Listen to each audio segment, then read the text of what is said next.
even waited for just the right time to say goodbye. 2. How to warm up your vocalist. Learning how to warm up your vocalist before a session, or you, if you are recording yourself, will help you get the very best performance. Vocal warm-ups activate not only the various speech muscles, but also the associated neural networks involved in speech. The warm-up process helps bring this entire circuit online. Here's what I like to do to warm up before I start singing. 1.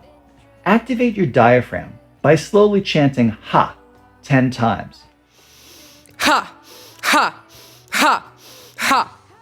If you get a little dizzy during this exercise, you will know you are doing it right. This is a foundational warm-up that will provide power and endurance. 2.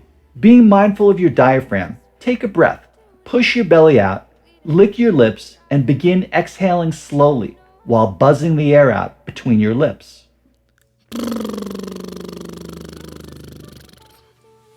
This exercise warms up your lip muscles. 3. Take a deep breath into your diaphragm and wiggle your cheeks while yawning. You can also gently tap your cheeks with your fingertips while doing this exercise. This activity both awakens and relaxes your cheeks, getting your lower face ready for the complex formant shifting it is responsible for in generating vowels. 4. Beginning with the lowest buzzing sound you can make, sweep your voice slowly up to the highest buzzing sound you can make, and then back down again. You can even switch to your head and falsetto voices at the top of your register, which helps your body become aware of the crossover point between your chest voice and your head voice.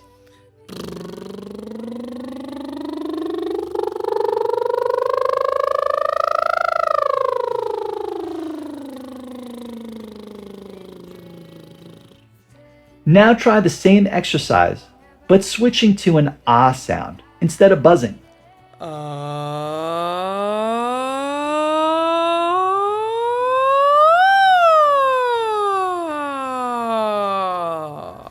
These 2 exercises will help to awaken your entire vocal range. The exercises we have done so far are aimed at the foundation of our vocal apparatus, or what I would call the gross motor speech machinery. Next, let's take a look at some fine motor warm-up exercises. 5. For this exercise, you will need a piano or a keyboard. If you have no keyboard experience, you can print a simple keyboard overlay that will guide you through the major triads.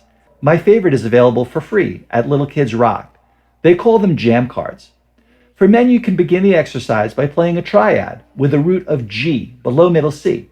Have your vocalist sing ma-ah-ah-ah-ah on the pitches of the triad. If you have the technical ability on the piano, you can fill in sustained root notes in the left hand. Ma, ma, ma, ma. This will keep the arpeggios clean sounding and make it easy for your singer to follow the pitch.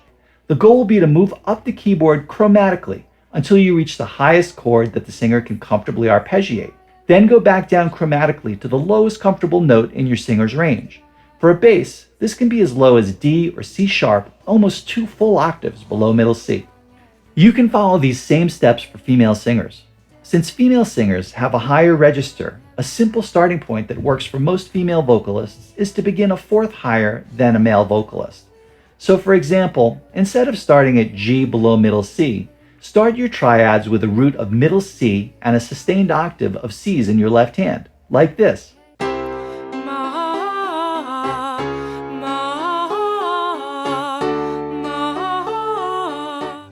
Don't forget to hit the like and sub buttons for these videos.